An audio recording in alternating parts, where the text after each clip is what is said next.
Teams have been busy filling needs in free agency, but plenty of needs remain. We're going to examine the top remaining need for every NFC team today on the Locked On NFL Scouting Podcast.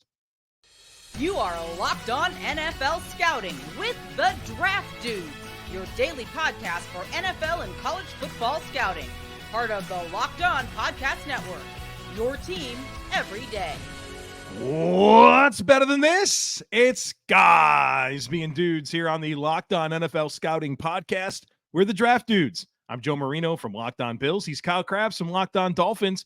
And we are your NFL experts here with you daily to talk team building across the league on the Locked On NFL Scouting Podcast with the Draft Dudes, part of the Locked On Podcast Network, your team every day. Want to issue a big thank you, shout out, and welcome to our everydayers. Those of you who make Locked On NFL Scouting your first listen every day, we appreciate y'all being here very, very much. Today's episode is brought to you by FanDuel. Make every moment more. Right now, new customers can get $200 in bonus bets with any winning $5 bet. That's $200 if your bet wins. Just visit FanDuel.com/lockedon to get started.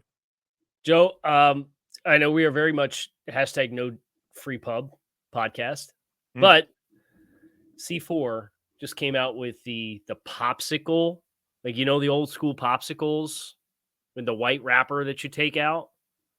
They have the Hawaiian pineapple flavored popsicle flavor.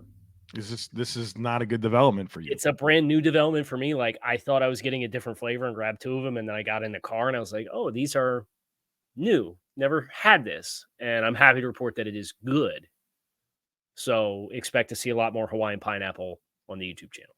All right. Yeah, we know that you got to get that sip in right at the beginning. You know what I mean? Yep. So yep. It's part of my filibuster while you get into the cold open and the break and your introduction. And the first 90 seconds have to I gotta look busy. I gotta look busy. Right. I get it. Like George Costanza, right? I just look annoyed all the time. People think I'm busy. We should get the crab slide where I just put me on the screen for the beginning, and then all of a sudden, when I get done with the title read, here's Kyle Crabbs. It's like I'd have to work on my Collinsworth. Slide in though. Something for you to do. I know you really have enough. The chair's not really wheelie enough to pull that off to a high success rate. So we'll probably just stay with what we're doing, and I'll just sip my beverage and go. Well, team needs NFC. We did the AFC yesterday. We're gonna follow the same pattern. Start in the West. Free agency. It's not fair to say the first wave is done, but the flurry is over. Right. You'll still get some signings. I like to think the first wave is done. Like, I think there's that initial, the first few days is pretty crazy. And then I think you get to a second tier, and now you're kind of like into like more value and guys that are kind of waiting it out. I'd say so. Okay. I thought maybe we'd at least give it a full week. And it moves fast. News cycles move fast, man. Yes, they do. So if we're assuming the first wave is done, then this is kind of where teams transition into the next hurdle, which is the draft. And obviously drafting for need is a big conversation with pros and cons, and teams have had success in pursuing drafting for need or drafting for need ahead of time or drafting best player available, all that stuff. But you'd love to fill your need with your draft pick. So objective today is to look at what the biggest remaining team need is for each NFC squad, starting in the NFC West with the NFC West champion, San Francisco 49ers. I have offensive line down for them, Kyle, and I feel like you can certainly look at their group and everyone's back. They brought back Feliciano. They got everyone's back. I just feel like for as much as they've gotten by with the players that they have for this offensive line, I think the biggest problem for them in that Super Bowl against Kansas City was that the Chiefs defensive line beat up on them. And I think it's passable is something they need to evolve from. I think they need to get some dudes. They need to get some guys that can be like upside building blocks for the offensive line. I think that's what they need. So they're serviceable. They're passable. But I think they need an infusion of talent here. That's what I have down too. And I think that's the interesting part about this ideology and scheme. And we won't dive deep into all the teams like this, but you look in Miami with Mike McDaniel and Kyle Shanahan in San Francisco. And, the point of emphasis is other spots. It's the skill players has taken the priority over the offensive linemen as far as like premium investments. And you contrast that with what's now happening in LA with the Rams. And we can bounce around a little bit, but we can at least go to them next as a segue. They're also in the West with Sean McVay, who's off the same coaching tree, but they spent big on Jonah Jackson. They spent big retaining Kevin Dotson. They have a second-round pick in Steve Avila for that three-headed monster group. And they're still paying, he didn't materialize as a starter the way that they thought he would, but like Joe Noteboom still being there with a reasonable vet contract, they've made a lot of investments, particularly in the interior, which I think is a fascinating contrast. Havenstein's a paid right tackle as well, and I think you can apply a lot of that to Houston. Look at what Houston, again, that same coaching tree with Bobby Slowick. Offensive line investment has been like their biggest priority under this new brass. So I think it's pretty smart, and I think the 49ers should fall in line. So let's go to the Rams. I have the offensive line as well for San Francisco. Defensive tackle, interior defensive line, defense in general, I think has a lot of youth that you could say, hey, there's upgradable opportunities here amidst developing players. But the departure of Aaron Donald, like Aaron had the floor for that defensive unit at a certain place. Yeah. But now without Aaron Donald, that absence is going to loom large when you look at the rest of the depth chart defensively for the Rams.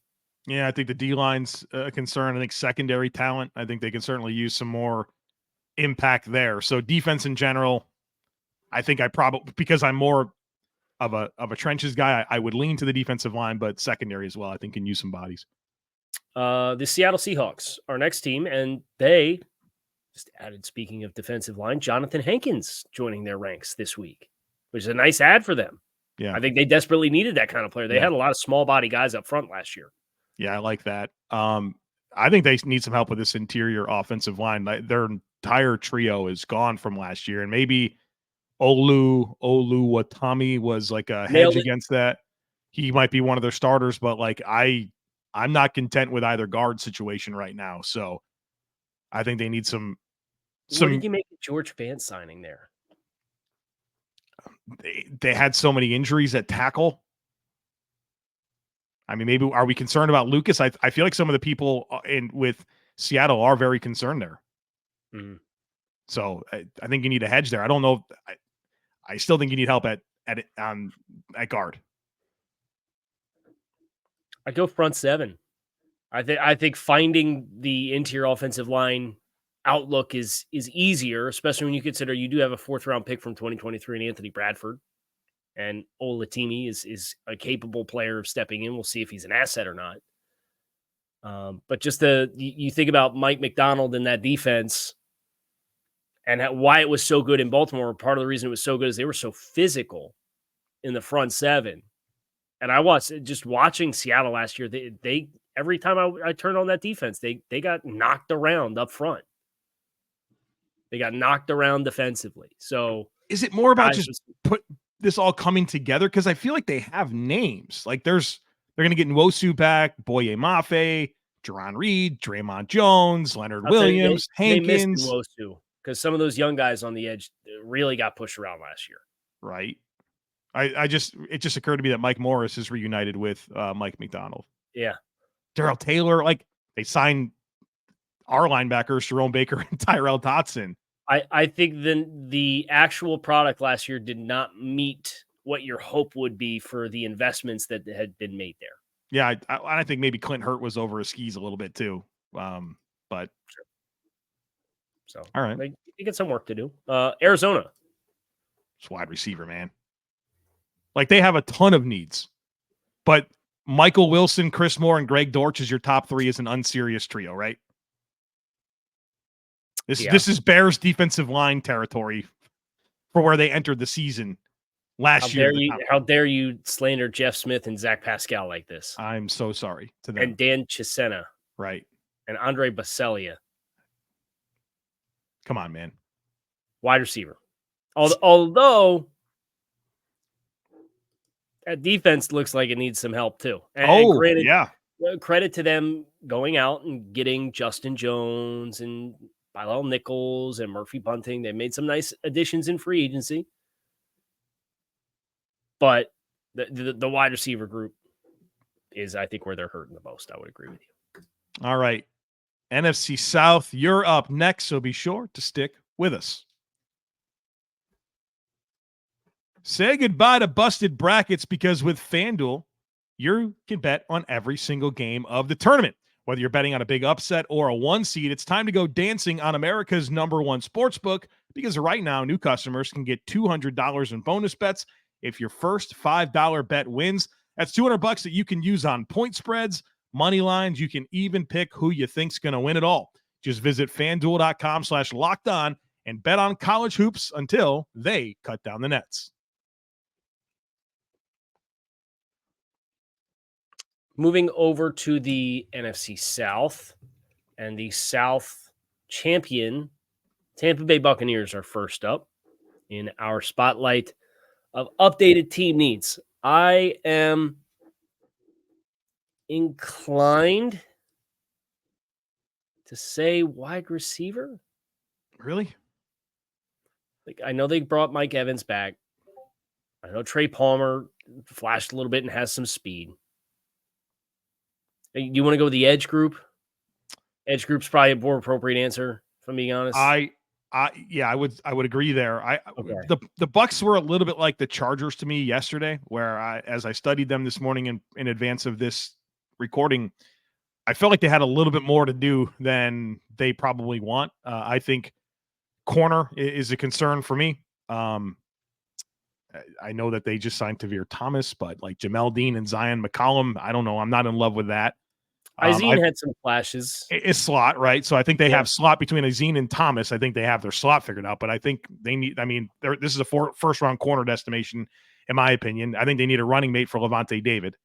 I think they need edge rush. And then I think they need an interior offensive line where, like, Sua Opeta, who they just signed, who has been a reserve for Philadelphia, is their penciled-in starter at left guard. Like, we want to see this team run the football better than they have. I don't know. I just feel like there's more holes than I anticipated looking at this Bucs roster. Well, let's go to the Saints. Kyle's like, yeah, all of that. So. Yeah. Well, we just being mindful of the time. We got 2 divisions we got to get here too. New Orleans signs Chase Young to a 1-year, $13 million contract that had like $8 million of it was like per game active incentives. Yeah. So I guess that's how you, as a team like New Orleans, with where they're at in their life cycle, can land some talent in that way. It's an interesting team, though, Joe. I think you again look at the penciled in starters, and you feel pretty good about a couple, or the majority of spots. There's a couple spots you can point to, be it the left tackle situation with, is it James Hurst or Trevor Penning, or is it Ollie Odu? One of those guys is going to have to play guard. Is Nick Saldiveri ready to step up and be the left guard as a 4th-round pick from last year? Wide receiver after Olave and Shaheed is a little lean. Where you want to put all your eggs in? I want to ask you a question. Okay.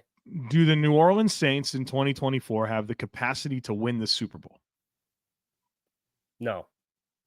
Why are we signing Chase Young to a 1-year, $13 million deal and adding 4 years to the back of it, including a $9 million void year in 2025? Because they don't. What is the point of this, Kyle?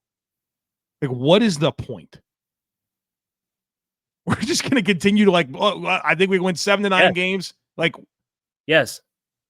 Until there's a fundamental change with how they do business. It's just going to be like, because they did it last year. And then they restructured. It's like, man, Derek Carr, like, kind of hit, kind of miss. And then they restructured him and put all the void years on the back end of that deal. A team that so desperately just wants to get into the playoffs by either winning a bad division, sneaking in as a 7 seed, and just like being totally satisfied with a first-round exit. Like that, they just continue to tell us that over and over again. I don't get it, man. At some point, take your medicine, right? Like, right. If you've been given the trust and the leash to do what you've done for as long as you have, and look, void years are a weapon in the NFL, right? And it's part of team building that either you use or you don't, and everybody else does, and you're going to be at a competitive disadvantage. I get it. But at some point, enough's enough, right? And they're just holding on for dear life that they can get back to that 11, 12 win cycle that they had. if Drew Brees is your quarterback in his prime, yes, very good. You can do that. Guess what? They did that with late stage Drew, but it's tough to watch, man. I think interior offensive line, we have James Hurst as our starting left guard, Trevor Penning. Okay. Yeah, I don't know, man. Like I'd be interested in upgrading that left side of the offensive line. I'll go offensive line as well, particularly the somebody's going to step in at left guard, and then you're going to need a left tackle, whether it's Penning or Hurst or maybe safety as well. I think they got a little hole there, but okay. The Atlanta Falcons are next. Team that's been very busy filling needs. In free agency. I think it positions them well to really focus more on the defense with the draft edge rusher. I still think they've had some young investments there, but do they have a dude? If they feel like there's a dude that they can pick at 8, I'd be all about that. And even corner, I still think a running mate for AJ Terrell is something we're still looking for. That's where I land with Atlanta.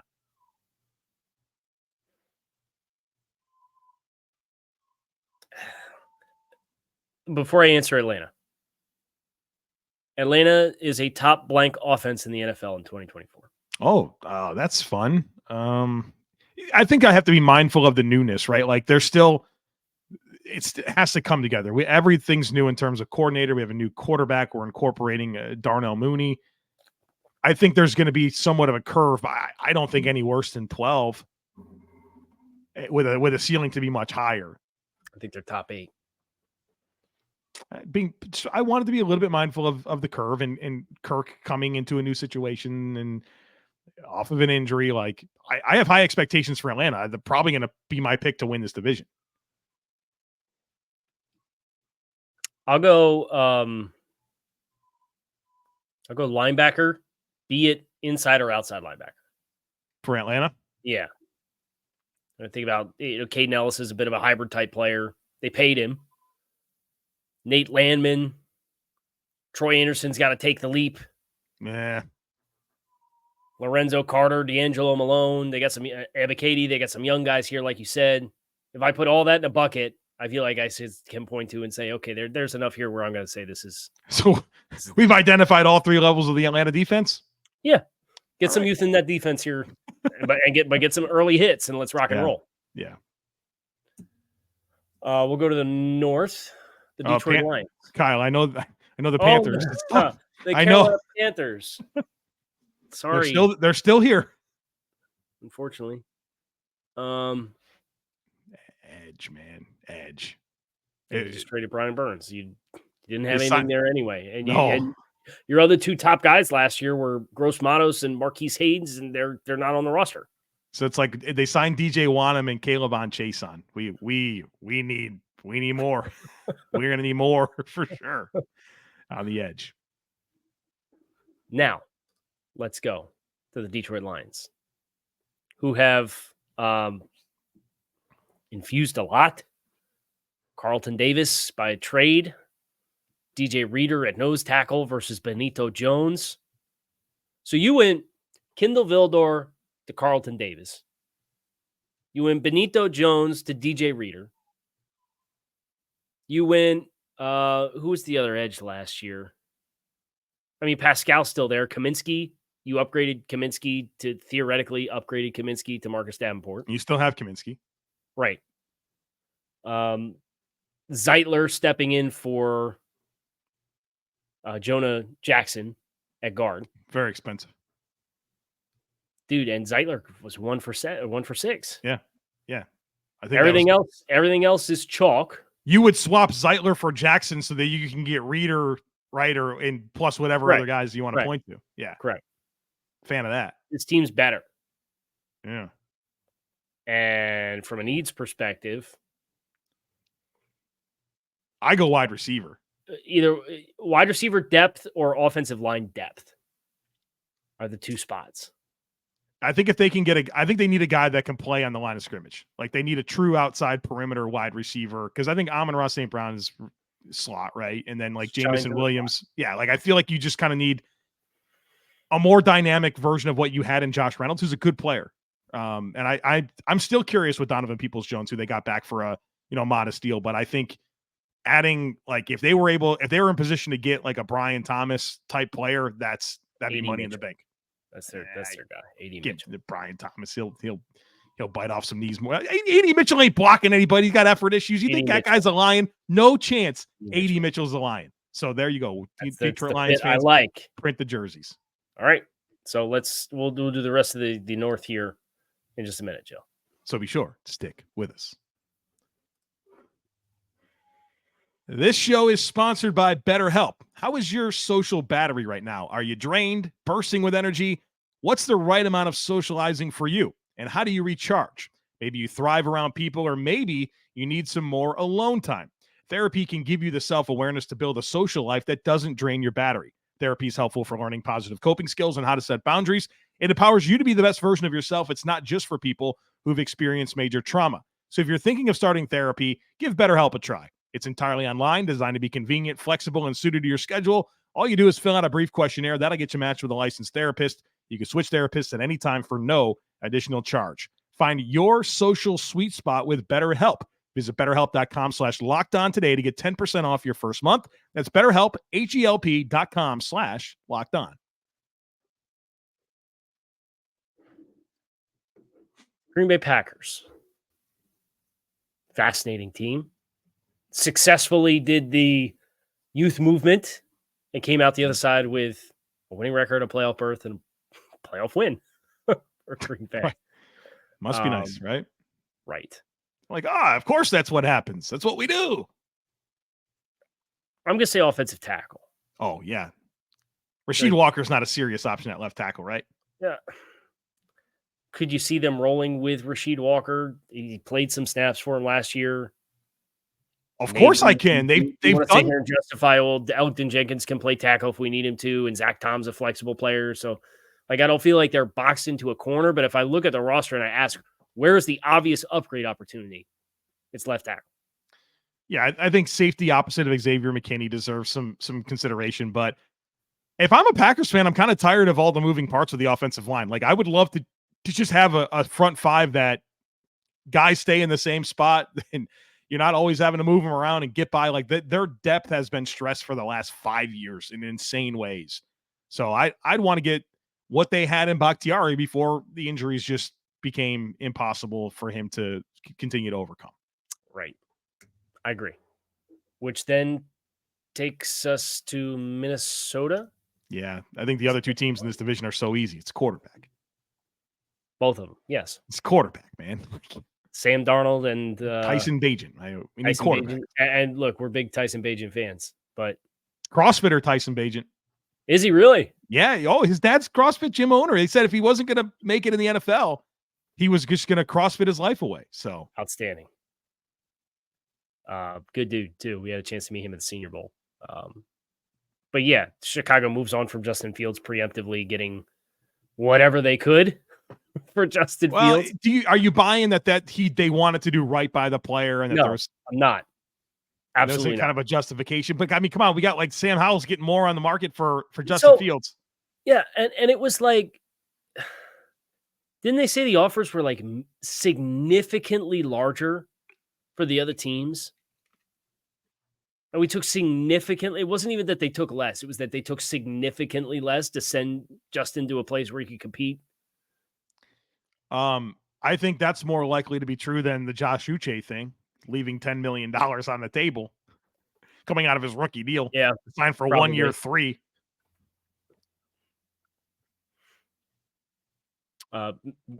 Just quick touch point on Minnesota, though. They've been busy in free agency, huh?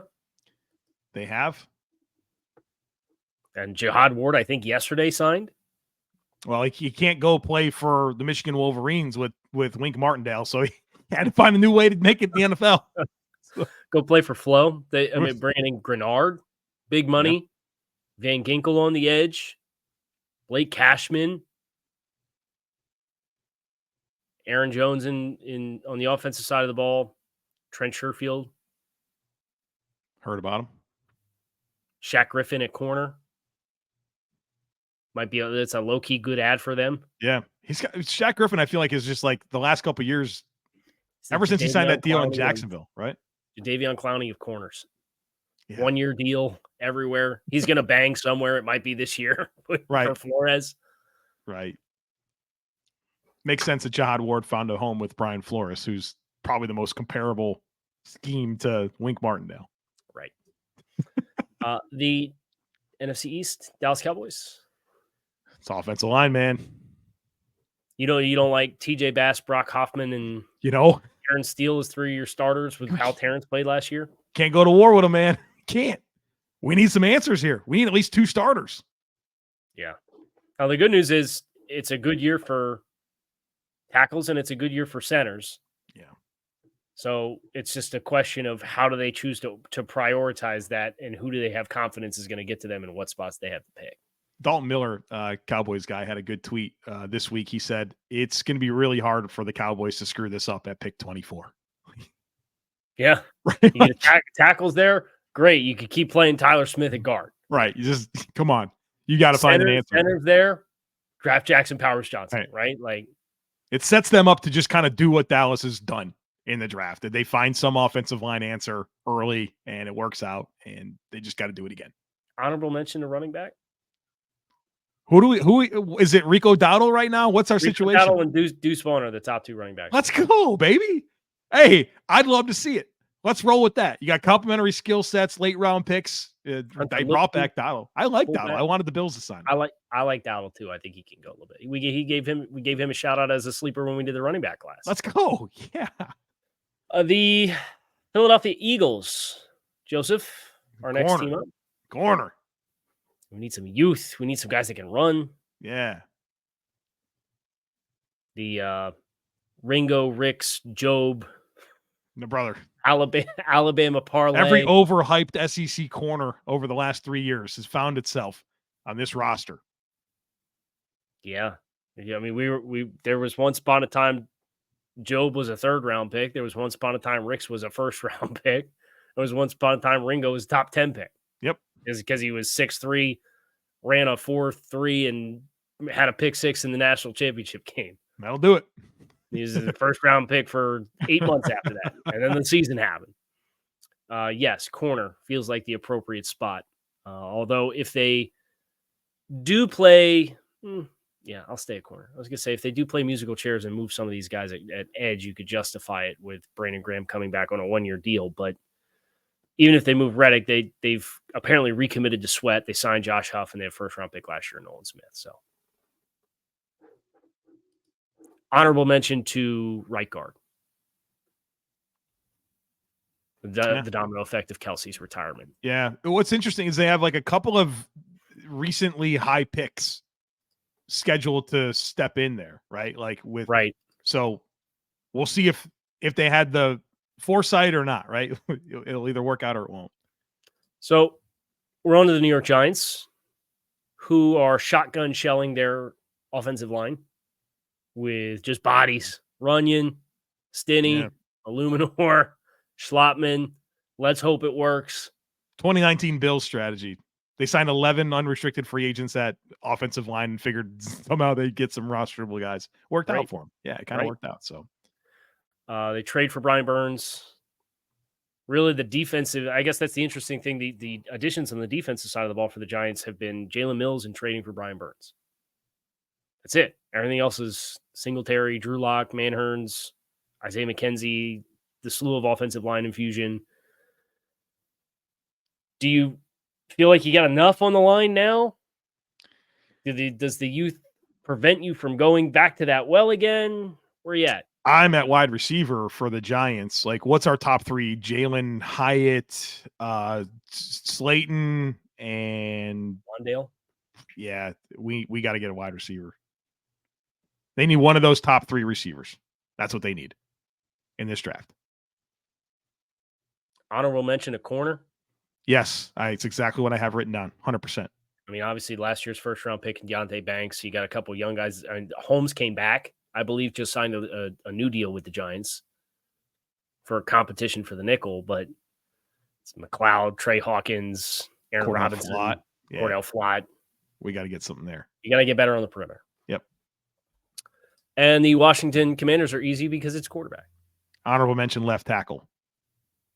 They got a lot of honorable mentions, to be honest with you. And they got a lot of draft picks, and they have a lot of cap space. So, but their free agent spending strategy was interesting. I think that's maybe a team that we can get into, but I mean, just they got meaningful additions to almost every room on the roster. I think players that were brought in. They've signed 8 new starters in free agency, and there's probably more coming. Allegretti, Biadasz, Yep. Ertz, Yep. Eckler. Yeah, I sure. Okay. Bobby Wagner. Yep. Frankie Louvu. Yep. Dorrance Armstrong. Yep. One of Cleveland Farrell and Dante Fowler. Yep. Jeremy Chin have a chance to be a starter? Yeah, I think he's going to be their marquee spell player, 100%. Michael Davis? Dude, yeah. That's 10. Okay, so that's why I said at least 8, right? So there's a couple maybe. Oh, by the way, McManus and Tyler Ott added on special teams. Some different stuff going on here, which you'd expect with a new head coach, new general manager. This is what they do. And what a great opportunity for them with all the resources Washington had going into this offseason. And you know what's really tough about that, though, is you mentioned left tackle is the need. This team spent a 3rd-round pick on Ricky Stromberg last offseason, a 4th-round pick on Braden Daniels. There's 2 reasonably invested offensive linemen. And the turnaround and response was we got to sign Allegretti in free agency, and we got to sign Tyler Biadasz in free agency, and we're probably going to draft a guy pretty early. Adam Peters didn't draft those players, Kyle. I know, but that's right, but the latest cautionary tale of stability. And look, the change needed to happen in Washington. But for those individual players, like Ricky Stromberg and Braden Daniels, you got to look at them and you'll be like, it's hard to know what maybe could have been here. Well, add Quan Martin and Emmanuel Forbes to that is like their top 4 picks. Jeez. And like what's the path here? I think you should be concerned about all of that. Like Quan Martin might be their most likely hit there as a true nickel, because I think that path is going to be there for them in this Dan Quinn defense. That's tough, man. So you want to fire your GM? You want to fire your coach? Folks, this is kind of like 5th round pick KJ. 5th round pick KJ Henry. You signed 3 edge guys with starting experience. It's going to be a bad screenshot in a few years when we look back on a 2023 Commanders draft class. Yes, we are. Yeah, that's unfortunate. But that's the other side of this team building coin is when these big picture changes happen, the domino effects for young players that get swept up. I'd be calling about some of these guys. Oh, yeah. Yeah. Hey, you guys had a ton of money to spend. You spent a bunch of money and buried some of your young guys down the depth chart. You want to send them over? Yeah, I think that's always a smart thing to do is when, as a new regime change, look at that talent on that roster, probably available. Well, and especially in this year's draft class where it's generally perceived after the first 4 or 5 rounds, like if you got 5th, 6th, 7th round picks, you might, the general perception is you're getting an early head start on UDFAs. Yeah. Because you don't have the depth in the class. Call on these guys. 100%. Can I send you 5 for Braden Daniels if I strike out on the offensive line class? And I like Braden Daniels. Food for thought. That's going to do it for us here on this episode of Locked on NFL Scouting. You can find us on YouTube or wherever you listen to your favorite podcasts. Make it a great rest of your day. We are out of here, and we'll be back to talk to you all again tomorrow.